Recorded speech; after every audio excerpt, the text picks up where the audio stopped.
नितेश राणे आणि अमोल मिटकरींमध्ये सुद्धा जुंपली आहे। औरंगजेबाची कबर महाराष्ट्रात नको ही हिंदूंची भावना असल्याचं नितेश राणेंनी म्हटलंय।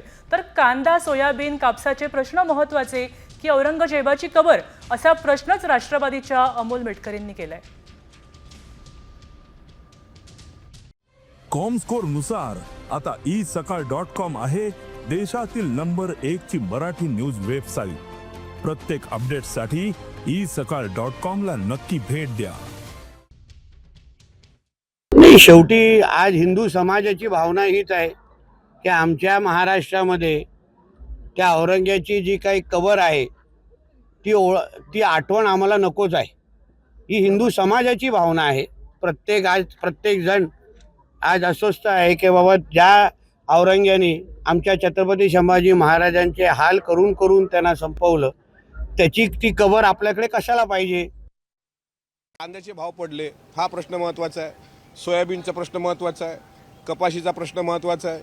त्यानंतर एका शिक्षकाने एक शेतकऱ्याने 3 पानी सुसाईड नोट लिहिलं बुलढाणा जिल्ह्यामध्ये, तो प्रश्न महत्त्वाचा आहे, पाणी मिळालं नाही म्हणून। किंवा एका शिक्षकाने काल 18 वर्षे पगार मिळत नाही म्हणून आत्महत्या केली, हे प्रश्न महत्त्वाचे आहेत की ऐन वेळेवर आता औरंगजेबाची कबर महत्त्वाची आहे।